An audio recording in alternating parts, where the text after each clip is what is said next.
Welcome back. तो हम BRS पढ़ रहे थे, टाइमिंग डिफरेंसेस। पिछले वीडियो में हमने देखा था cheques issued but not presented for payment in case of unfavourable balance. अब हम पढ़ेंगे cheques deposited but not collected unfavourable balance. लेकिन उसके पहले जल्दी से एक बार फेवरेबल बैलेंस वाली एडजस्टमेंट को रिवाइज कर लेते हैं, तो कॉन्सेप्ट और क्लियर होगा। अगर आपने चेक डिपॉजिट किया है बैंक में, मतलब आपको किसी ने चेक से पेमेंट किया है, वो आपने अपने बैंक में डिपॉजिट कर दिया, तो जैसे ही आप बैंक में डिपॉजिट करेंगे, आप अपने बैंक अकाउंट को डेबिट कर लेंगे। अब तक आप ये समझ ही गए होंगे, तो बहुत डिटेल में समझाने की जरूरत नहीं है, आप जल्दी जल्दी एडजस्टमेंट्स पढ़ सकते हैं। तो आपने अपने बैंक बैलेंस को कैश बुक में, बैंक कॉलम में डेबिट करके कैश बुक में बैंक बैलेंस को बढ़ा लिया। लेट्स से 15,000 बैलेंस था और 5,000 का चेक आपने बैंक में डिपॉजिट किया, आपने अपने कैश बुक को बैलेंस को बढ़ा लिया, लेकिन पासबुक में अभी तक ये एंट्री आई नहीं है। हम डिस्कस कर चुके हैं, इसमें थोड़ा टाइम लगता है, टाइमिंग डिफरेंसेस होते हैं। तो पासबुक और कैश बुक के बैलेंस में डिफरेंस है, इसका एडजस्टमेंट कैसे होगा? अगर हम कैश बुक के बैलेंस से शुरू करके पासबुक की तरफ जा रहे हैं, तो कैश बुक में आपने 5,000 बढ़ा रखा है, पासबुक में एंट्री आई नहीं है, तो अब रिकंसाइल करने के लिए लेस करना होगा।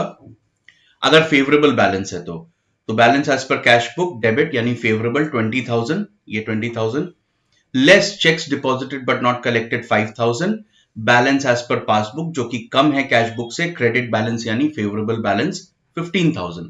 सिंपल है, ये तो हम पहले भी पढ़ चुके हैं, जस्ट रिवाइज कर रहे हैं। अनफेवरेबल बैलेंस के केस में इसी सेम ट्रांजैक्शन का क्या एडजस्टमेंट होगा, देखिए। तो आपके कैश बुक में बैलेंस है -15,000 या फिर ओवरड्राफ्ट ऑफ 15,000, और लेट्स से कोई डिफरेंस नहीं है, पासबुक में भी ओवरड्राफ्ट दिखा रहा है 15,000 इस ट्रांजैक्शन के पहले। अब आपने 10,000 का एक चेक बैंक में डिपॉजिट किया, और जैसे ही डिपॉजिट किया, अपने बुक्स में आपने बैंक अकाउंट को या कैश बुक के बैंक कॉलम को डेबिट कर लिया, क्योंकि पैसे आ रहे हैं ना, पैसे आने की एंट्री है। तो इससे जब फेवरेबल बैलेंस था तो बैलेंस बढ़ गया था, लेकिन जब ओवरड्राफ्ट है तो ओवरड्राफ्ट कम हो गया है बाय 10,000। पर बैंक में पैसे अभी तक आए नहीं है, शायद 2-3 दिन या 5 दिन के बाद आएंगे, तो बैंक में अभी भी ओवरड्राफ्ट ज्यादा है। इसकी एडजस्टमेंट कैसे करेंगे? अगर हम कैश बुक से शुरू कर रहे हैं और पासबुक की तरफ जा रहे हैं, तो कैश बुक में हमने ओवरड्राफ्ट कम किया है। याद रखिए, अब हम लायबिलिटी की बात कर रहे हैं, तो हमने ओवरड्राफ्ट में माइनस किया है 10,000, राइट? तभी तो ओवरड्राफ्ट 15 से 5,000 हो गया। पासबुक में ये एंट्री आई नहीं है, तो अगर इन दोनों को रिकंसाइल करना है, कैश बुक से स्टार्ट करके पासबुक के बैलेंस तक जाना है, तो यहां पर वापस ओवरड्राफ्ट बढ़ाना होगा या ऐड करना होगा। रिकंसिलिएशन स्टेटमेंट में ही ऐसा दिखेगा, overdraft balance as per cash book, यहां पर क्रेडिट लिखा है ना, मतलब ये ओवरड्राफ्ट है 5,000, कैश बुक के हिसाब से 5,000 ओवरड्राफ्ट है। Add cheques deposited but not collected 10,000, तो पासबुक के हिसाब से डेबिट बैलेंस या ओवरड्राफ्ट बैलेंस 15,000 है। Very simple. एक बार आप इस कॉन्सेप्ट और एंट्री एडजस्टमेंट करने के तरीके को समझ गए, फिर बहुत जल्दी जल्दी आप एडजस्टमेंट्स पढ़ सकते हैं। अब इसी सेम एडजस्टमेंट को देखते हैं, लेकिन not starting from cash book but starting from passbook. तो अगर आपने पासबुक से शुरू किया, फेवरेबल बैलेंस के केस में क्या होता है? ट्रांजैक्शन तो वही है, 15,000 बैलेंस था, 5,000 का चेक डिपॉजिट किया, तो आपने अपना ये बैलेंस बढ़ा लिया, पासबुक में अभी तक नहीं आए हैं। अगर आप पासबुक से शुरू करते हैं फेवरेबल बैलेंस के केस में, तो यहां पर तो कोई पेमेंट की रिसीट की एंट्री नहीं है, और यहां पर आपने 5,000 बढ़ा रखे हैं।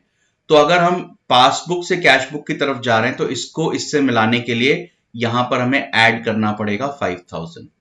रिकंसिलिएशन स्टेटमेंट में कैसे दिखेगा? Balance as per passbook 15,000, add cheques deposited but not collected, balance as per cash book 20,000। इसका मतलब पॉजिटिव बैलेंस, इसका मतलब पॉजिटिव बैलेंस। क्लियर है? Same adjustment, unfavourable balance starting from passbook, वही ट्रांजैक्शन है कि आपका ओवरड्राफ्ट पहले 15,000 था, आपने एक चेक डिपॉजिट किया बैंक में 10,000 का, तो आपने कैश बुक में तुरंत एंट्री कर ली, आपके कैश बुक का ओवरड्राफ्ट कम हो गया और 5,000 हो गया, पासबुक में ये एंट्री आई नहीं है अभी तक। तो हम कहां से स्टार्ट कर रहे हैं? पासबुक से, और हमें जाना है कैश बुक की तरफ। पासबुक में कोई इस ट्रांजैक्शन को लेके कोई एंट्री आई नहीं है। कैश बुक में आपने एंट्री करी है, ओवरड्राफ्ट के बैलेंस को कम किया है बाय 10,000, है ना? यहां ओवरड्राफ्ट ज्यादा है, यहां कम है, तो यहां से यहां जाने के लिए आपको क्या करना पड़ेगा? -10,000, तभी दोनों बराबर हो जाएंगे। तो रिकंसिलिएशन स्टेटमेंट में कैसा दिखेगा? Balance as per passbook, debit balance यानी overdraft 15,000, less cheques deposited but not collected 10,000, balance as per cash book, credit मतलब ओवरड्राफ्ट या नेगेटिव बैलेंस 5,000।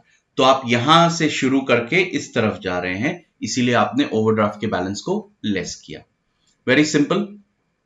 तो अभी तक के timing differences: cheques issued but not presented, checks deposited but not collected, in the case of overdraft, in the case of positive balance, whether you are starting from cash book or you are starting from passbook, उन सारे items की ये एक summary है।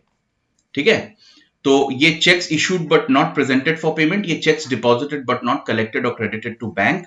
Starting point cash book भी हो सकता है, पासबुक भी हो सकता है, बैलेंस फेवरेबल भी हो सकता है, अनफेवरेबल भी हो सकता है। तो ये सारे एडजस्टमेंट्स हमें करने पड़ेंगे।